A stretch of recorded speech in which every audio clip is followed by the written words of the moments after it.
नमस्कार दोस्तों, इस वीडियो में आपका स्वागत है। इस वीडियो में हम जिस विषय को कवर करने जा रहे हैं वो है विस्थापन और द्विविस्थापन अभिक्रिया। दोस्तों, जैसा कि आप जानते हैं कि अभिक्रियाओं के कई प्रकार हैं। विस्थापन और द्विविस्थापन अभिक्रियाएं अभिक्रियाओं के वो प्रकार हैं जिनका हम अध्ययन करने वाले हैं। आइए अब हम अपने पहले विषय से शुरू करते हैं, जो है विस्थापन अभिक्रिया। ये शब्द विस्थापन हमें बताता है कि यहाँ विस्थापन हो रहा है या किसी चीज का प्रतिस्थापन कर रहे हैं। सही। तो हम विस्थापन अभिक्रियाओं को कैसे परिभाषित करते हैं? एक विस्थापन अभिक्रिया वो है जिसमें परमाणु या परमाणुओं के समूह में किसी अन्य परमाणु द्वारा विस्थापन या प्रतिस्थापन किया जाता है। उदाहरण के लिए मान लें कि A B की तुलना में अधिक प्रतिक्रियाशील है, तो A BC से B को विस्थापित कर सकता है और प्रतिक्रिया में दिखाए अनुसार AC बनता है। आइए अब एक उदाहरण की मदद से विस्थापन अभिक्रियाओं को समझते हैं। 3 लोहे की कील लें और उन्हें रिगमॉल से रगड़कर साफ करें।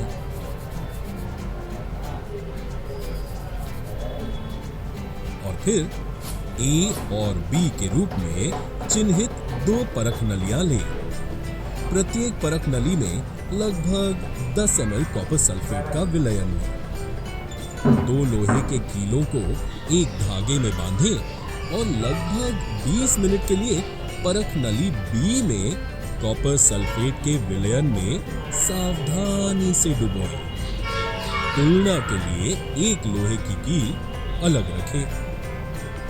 20 मिनट के बाद कॉपर सल्फेट घोल से लोहे की कीलों को निकाल लें। अब हम परख नलियों A और B के कॉपर सल्फेट के विलयन के नीले रंग की तीव्रता की तुलना करेंगे और एक तरफ रखे हुए लोहे के कील और कॉपर सल्फेट के विलयन में डुबोए लोहे के कील के रंगों की भी तुलना करेंगे। अब हम देख सकते हैं कि कॉपर सल्फेट विलयन का नीला रंग फीका पड़ गया है और लोहे की कील भूरे रंग की हो गई है। जो अभिक्रिया हुई वो थी आयरन की कॉपर सल्फेट के विलयन के साथ अभिक्रिया, और क्योंकि कॉपर की तुलना में आयरन अधिक प्रतिक्रियाशील है, इसने कॉपर सल्फेट से कॉपर को विस्थापित कर दिया और आयरन सल्फेट और कॉपर का निर्माण हुआ। इस अभिक्रिया को विस्थापन अभिक्रिया के रूप में जाना जाता है। विस्थापन अभिक्रियाओं के अन्य उदाहरण हैं। सबसे पहले जिंक और कॉपर सल्फेट की अभिक्रिया में, क्योंकि जिंक कॉपर से अधिक क्रियाशील तत्व है, वो जिंक सल्फेट और कॉपर बनाने के लिए कॉपर को उसके यौगिक से विस्थापित कर देता है। कि किसी तरह लेड और कॉपर क्लोराइड की अभिक्रिया है। इसमें कॉपर और लेड क्लोराइड बनाने के लिए कॉपर को विस्थापित किया जा रहा है।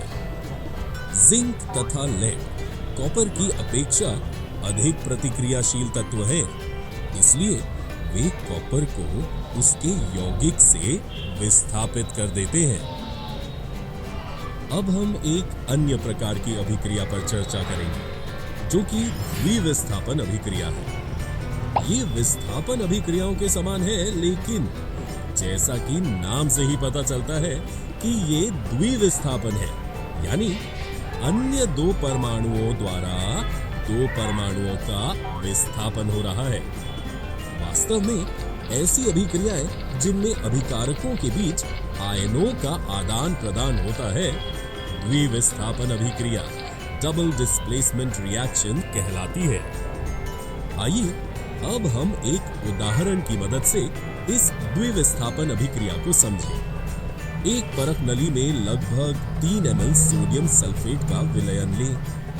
एक अन्य परख नली में लगभग 3 ml बेरियम क्लोराइड का विलयन लें। दोनों विलयनों को मिलाएं। आप क्या देखते हैं? आप देखेंगे कि श्वेत रंग का एक पदार्थ का निर्माण होता है जो जल में अविलेय है। इस अविलेय पदार्थ को अवक्षेप प्रेसिपिटेट कहते हैं। जिस अभिक्रिया में अवक्षेप प्रेसिपिटेट का निर्माण होता है उसे अवक्षेपण अभिक्रिया प्रेसिपिटेशन रिएक्शन कहते हैं। तो दोस्तों, ये अभिक्रिया द्विविस्थापन अभिक्रिया कैसे है? क्योंकि इस अभिक्रिया में chlorine ion 2Cl- sodium sulphate से सल्फेट आयन SO4 को विस्थापित करता है और barium ion Ba2+ sodium sulphate से सोडियम 2Na+ को विस्थापित करता है। इसलिए ये एक द्विविस्थापन अभिक्रिया है। दोस्तों, है ना ये एक दिलचस्प अभिक्रिया? लेकिन ये अभिक्रिया क्यों होती है? Ba2+ तथा SO4 की अभिक्रिया से बेरियम सल्फेट BaSO4 के श्वेत अवक्षेप का निर्माण होता है। एक अन्य उत्पाद सोडियम क्लोराइड NaCl का भी निर्माण होता है जो विलयन में ही रहता है। ऐसी अभिक्रियाएं जिनमें अभिकारकों के बीच आयनों का आदान प्रदान होता है उन्हें द्विविस्थापन अभिक्रियाएं डबल डिस्प्लेसमेंट रिएक्शंस कहते हैं। दोस्तों, इस वीडियो में हमने विस्थापन और द्विविस्थापन अभिक्रियाओं displacement and double displacement reactions का अध्ययन किया। अगली वीडियो में हम उपचयन, अपचयन, ऑक्सीडेशन एंड रिडक्शन अभिक्रियाओं के बारे में जानेंगे। तो दोस्तों, आपको हमारा वीडियो कैसा लगा? अगर आपको हमारा वीडियो पसंद आए तो लाइक, शेयर और सब्सक्राइब करना ना भूलें।